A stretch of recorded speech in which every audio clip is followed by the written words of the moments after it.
For the next 12 years, Mama bounced around with all four of us until Auntie Joyce, who had moved to New York City with her husband, filed for us to come to America.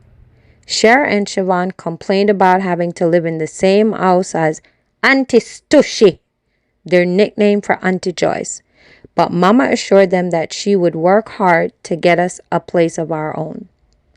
Less than a month after our arrival, Mama was working as a part-time housekeeper at a rich old person's house in Manhattan, within walking distance of Auntie Joyce's house. Auntie Joyce warned Mama not to move out of her house until she could afford a nice place in Manhattan. But Cher had gotten pregnant, forcing Mama to choose a place outside of Manhattan where the rent was a lot more affordable.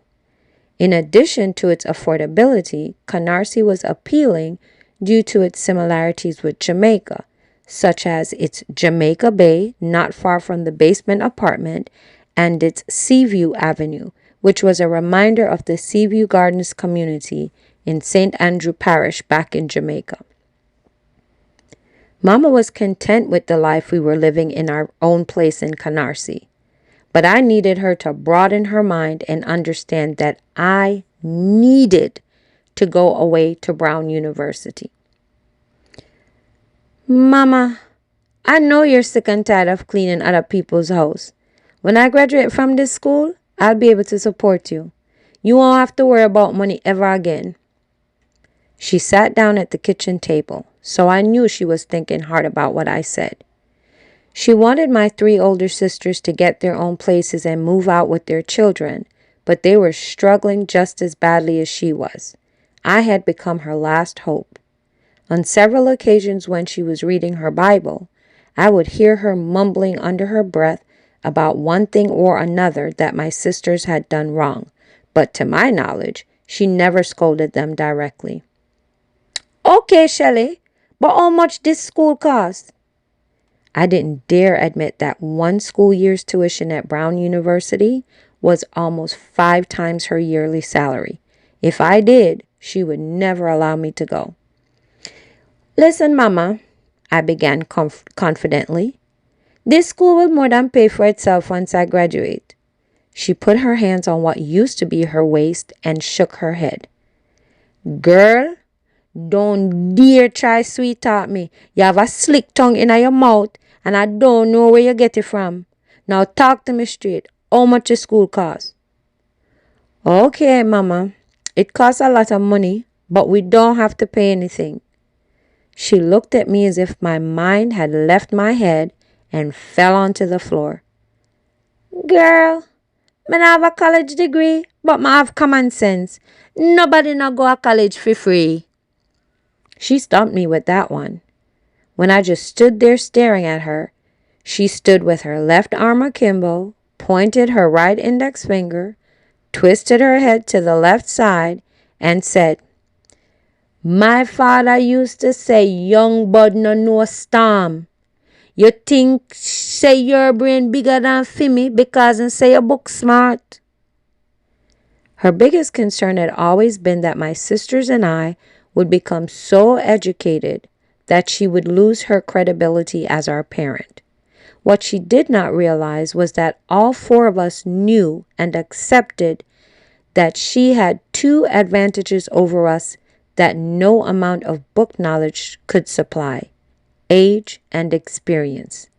What I could not accept, however, was the fact that Mama thought the same rules that applied in Jamaica would apply in America. I tried my best to come up with a convincing enough response. Some people do, Mama, I finally said. You see, I have a partial scholarship that's going to pay for my tuition and books. Then I have what they call work study. I'm going to work at the college, so I'll have my own money. Okay, she said, relaxing a little. Now where are you going to live? Good question, Mama. My mama didn't know all the ins and outs of American life, but she sure was thorough. I can get a loan from the government and they pay the interest. That will help pay for me to live right there where the school is. That was music to Mama's ears.